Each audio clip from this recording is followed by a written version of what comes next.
Hi అందరికీ నమస్తే. చూడండి, నాకున్న కొద్ది మంది సబ్స్క్రైబర్స్లో వాళ్ళు జెన్యున్గా చేసే మెసేజెస్ అంటే నా గిత్తలపైన చూపించే అభిమానము చాలా బాగుంది.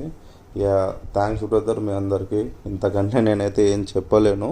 షార్ట్ వీడియో కాబట్టి 1 minute చెప్పేయాలి. చాలామంది రిపీటెడ్గా అడిగే క్వశ్చన్ ఏంటంటే, అన్న మన గిత్తని అమ్మావా అనేసి, ఎంతకు అమ్మావా అనేసి అడుగుతున్నారు. ఎస్ బ్రదర్, అమ్మడం జరిగింది. మధు అనే వ్యక్తికి అమ్మడం జరిగింది. వాళ్ళది ఊరు వచ్చేసేసి ప్యాబిలి నియర్ బనగానపల్లి, అంటే నంద్యాల దగ్గరలో ఉంటుంది. మరి ఎందుకు వీడియో చేయలేదన్న ఇన్ని రోజులు, మరి అమ్మినాక అని అంటే కొంచెం ఒక చిన్న ఇష్యూ జరిగింది బ్రదర్, అందుకే చేయలేదు. ఇష్యూ అనే దానికంటే అదొక గ్యామ్లింగ్ లాంటిది అన్నట్టు. దాని గురించి చెప్పడం ఇష్టం లేక నేను వీడియో ఇంతవరకు చేయలేదు. సరే, ఆ ఇష్యూ ఏంటిది, ఏం జరిగింది అనేది నేను నెక్స్ట్ వీడియోలో పోస్ట్ చేస్తా. చూడండి, తప్పకుండా తెలుస్తుంది మీకు క్లారిటీగా.